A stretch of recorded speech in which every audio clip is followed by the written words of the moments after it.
This is Mitchell Davis giving you your weekly TCU Sports Report. Today's a special day for TCU students. Kenrich Williams is hustling his way to the NBA. The prodigal son, Jamie Dixon, has returned to TCU. They'll be serving beer at Lupton Stadium during the baseball game for the first time ever. He now is going to be projected as a second-round pick in the NBA draft and will be going to the Combine this summer. It's been an up-and-down season for TCU baseball so far, but they really knocked this weekend out of the park.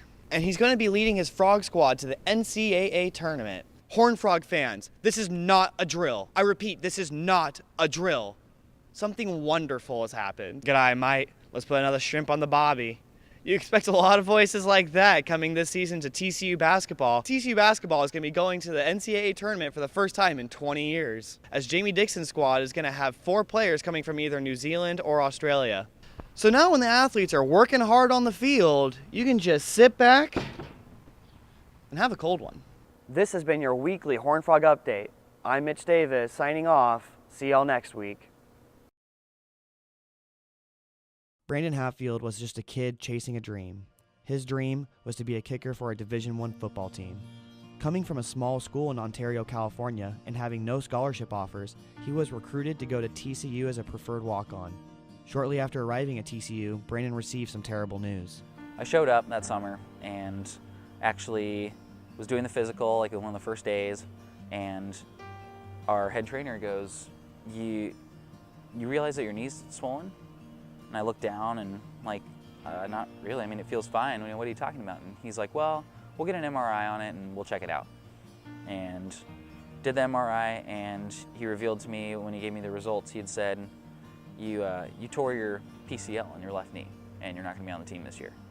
He and I talked a lot about that when things like that came up, but I can definitely say he handled it a lot better than I probably would have.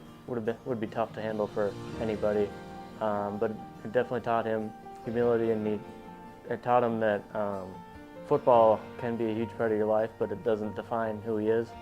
I showed up in August, started school, and was just kind of going to the games here as a student. But when Brandon's junior year came around, he was ready. Well, the next game we played Iowa State at home, and it was a blowout, and they had told me at the end of the game, you know, if we get another field goal, you're gonna try it. And trying not to overly freak out, and there came a point, and there was a 38-yard field goal, and put it right through, and it was more than I could have imagined. Looking at like the score and like seeing my name, like how is that possible? Like, how is my name in the scoring thing on like the ESPN app? Like, it's crazy. We never expected to see him in, and then all of a sudden we see him out there, and we started freaking out. But I came over and I asked him to sign this hat, because you know, he was now not just somebody who's on the team, that he had contributed in a real way. But kind of the rest of the season, I was the starter. I didn't expect one kick in 4 years. Having all those experiences as the starter were unbelievable.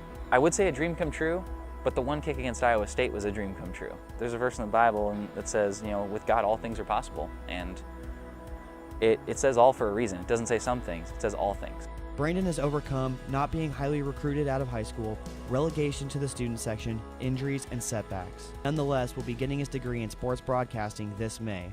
This has been Mitchell Davis with TCU Athletics, signing off.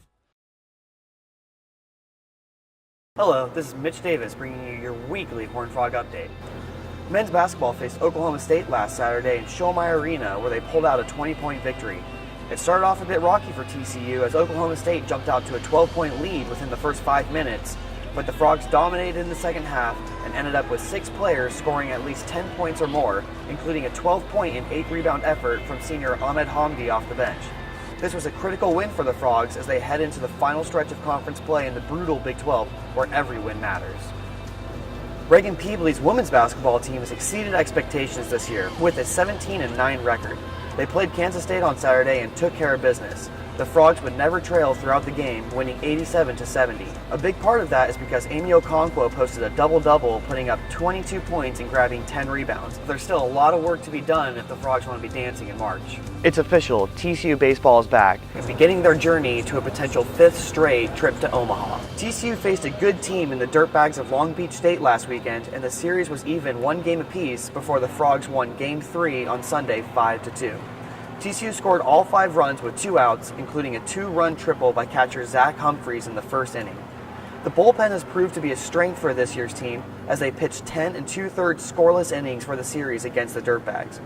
Hopefully, this will be the year the Frogs will not only make it to the College World Series, but win it. This has been your weekly Horned Frog Update. See y'all next week.